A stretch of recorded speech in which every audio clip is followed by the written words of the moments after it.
Preparations are underway for the first Institute of Traffic Accident Investigators Open Day. The event attracted Institute members from across the country to a sun-drenched day at Leyland DAF's Technical Centre in Leyland, Lancashire. Leyland DAF provided their test track to stage 7 vehicle-to-vehicle collisions and 6 pedestrian incidents using vehicles from a number of manufacturers.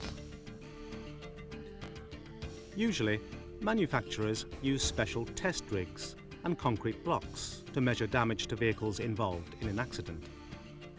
The Institute used cars for accurate results more likely to reflect real situations. There was also an opportunity to monitor braking and stopping distances further up the test track.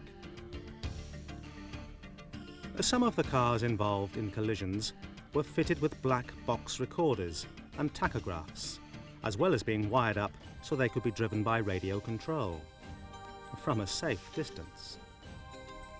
All the collisions were video recorded and compiled onto this tape. In addition to this, Kodak provided a high-speed camera to record the crashes in slow motion, enabling the viewer to witness what really happens when two cars collide, or when a car hits a pedestrian dummy.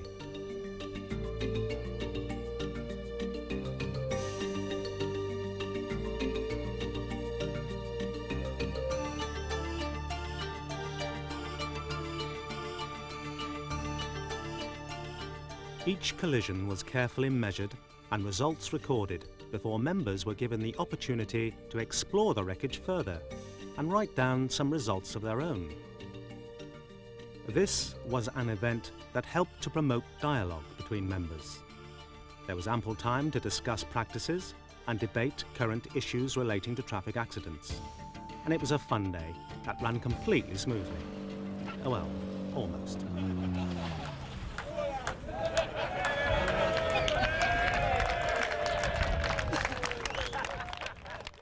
The first staged collisions of the day involved a Ford Escort and a Ford Capri. The curb weights and relative speeds of vehicles are noted here, along with some additional information. The time that elapsed between first contact and maximum engagement is about 3/100th of a second. At this stage, the Capri starts to move sideways. The front wheels of the Escort lock momentarily, leaving skid marks on the road surface. The Capri moves anti-clockwise when it is hit because the Escort strikes it to the rear of its center of mass. A body shell distortion caused the front wheels to assume a position of full left lock. The slow motion replay clearly shows the Escort's windscreen came adrift on impact, flying through the air. The falling glass eventually lands unbroken to the left of the cones, which are level with the near side of the Capri. Although the distortion to the Capri's body shell looks bad, the depth of the intrusion is compatible with the speed at impact. The graphic illustrates the final resting positions of the two vehicles and displays the distances travelled by both cars after initial impact. Note the angle of the Capri.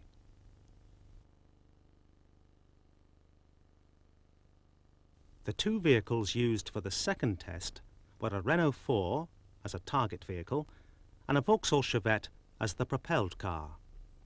The speed of impact was 32 miles per hour. The Renault was placed at 90 degrees to the oncoming vehicle. The onboard camera shows the driver's view, giving the viewer some idea of what a 32 mile per hour impact is like from the driving seat. On this occasion, about 4/100th of a second elapsed between first contact and movement of the Renault. Watch carefully the petrol cap on the right corner of the Renault. It floats through the air and lands only 30 centimetres from its original position. Again, the front wheels of the missile vehicle lock momentarily during maximum engagement, possibly leaving skid marks. The side window glass from the Renault, which appears to be flying to the right, actually all lands beyond the point of impact.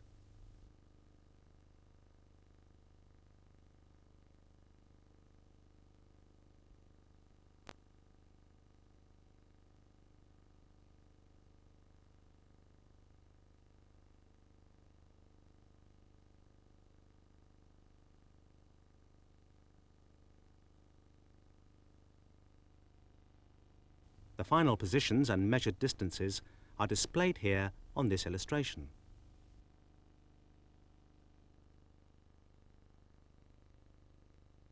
A Fiat Panda and Vauxhall Cavalier are used in this third test.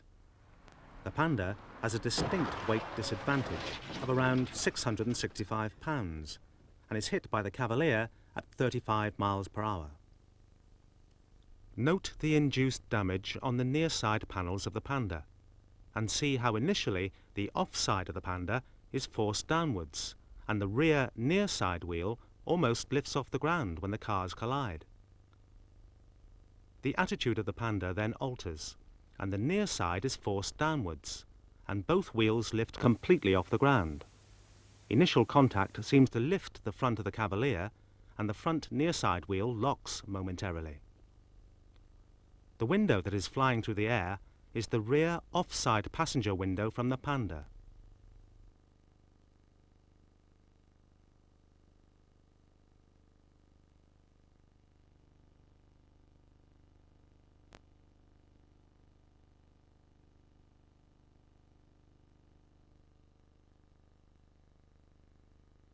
In Test 4, a Ford Escort is the missile vehicle, whilst a Yugo absorbs the impact. This time, the Yugo is placed on the track facing the same direction as the Escort to simulate a shunt. The Escort is travelling at 30 miles an hour when engaging the stationary Yugo. Yet again, the front wheels of the missile vehicle lock momentarily at maximum engagement.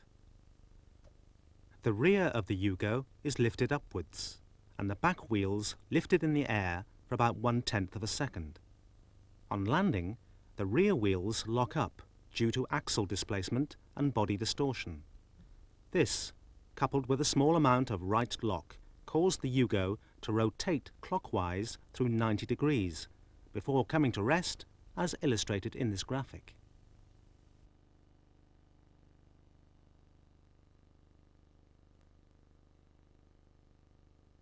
The two cars involved in this next incident were a Vauxhall Fever and Talbot Sunbeam. The Talbot is travelling at 34 miles per hour in this shot. This time, the Vauxhall is turned to face the oncoming vehicle.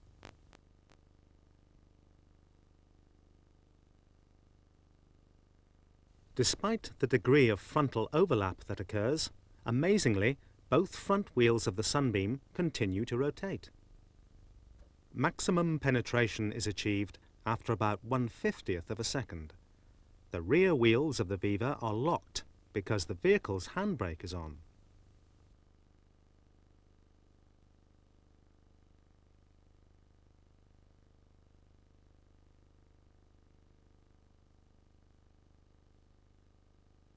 The Talbot shunted the Viva about 10 metres, as shown on this illustration.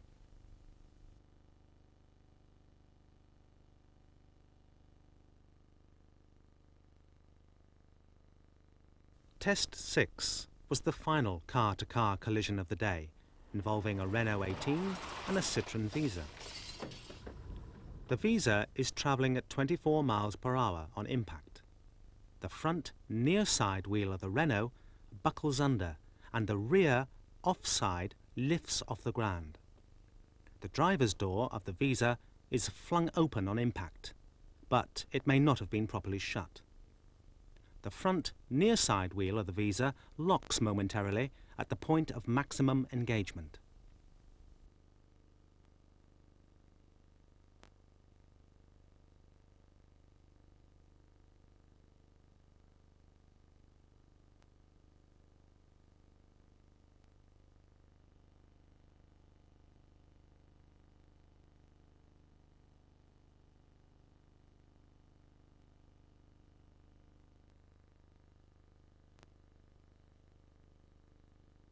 Leyland Duff donated a Roadrunner truck for the final test of the day. A Toyota Celica was the missile car engaging the 6-ton truck at 33 miles per hour. The front wheels of the Toyota stop rotating at the point of maximum engagement. which is about 6/100ths of a second after initial contact. The Toyota's windscreen shatters after about 8/100ths of a second, and about 3/10ths of a second elapses before the Toyota comes to rest. The body of the Toyota flexes, and the exhaust system appears to strike the road surface. The Roadrunner is pushed backwards about 1 metre, even though the rear spring brake was set. Most of the post-impact separation is due to the movement of the Roadrunner. The Toyota moves backwards by only a few centimetres. Vehicle-to-vehicle collisions are one thing, but when a car hits a pedestrian, even at relatively low speeds, the results can be disastrous. A dummy weighing about 10 stones was used in the following simulations, although from the way it responds on impact, one would assume it is much lighter. In this first pedestrian incident, an Austin Allegro travelling at 35 miles an hour hits the pedestrian dummy whilst braking. The head of the dummy strikes the windscreen about 1/10th of a second after the initial impact. The body rotates through 180 degrees and achieves a maximum height some 1.5 metres above the roof of the car. Little more than half a second after initial impact, the dummy has rotated 360 degrees before hitting the ground and finally coming to rest about a car's length in front of the Allegro.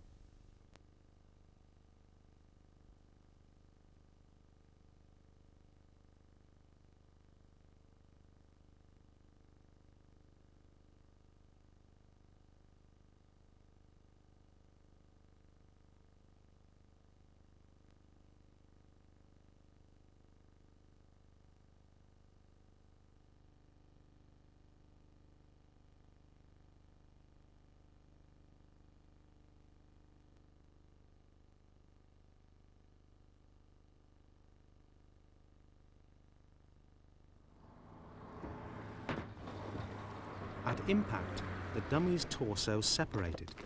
This, of course, would not happen in real life. Any form of limb separation would be most unlikely unless very high speed was involved. As the Renault maintains a constant speed, the dummy's torso is carried on the bonnet for some distance. This shows the danger of trying to calculate pedestrian throw when there is no evidence of braking.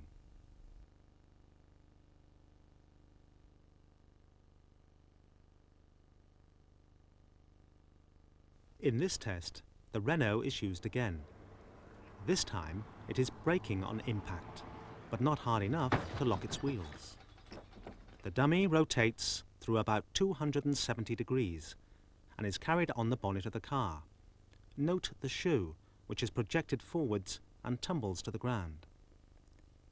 The near side headlight is shattered, and the first particles do not hit the ground until about 1 metre after impact. The glass is then spread over several metres. The dummy comes to rest about 12.9 metres beyond the point of initial impact. It takes the Renault 11.7 metres to stop.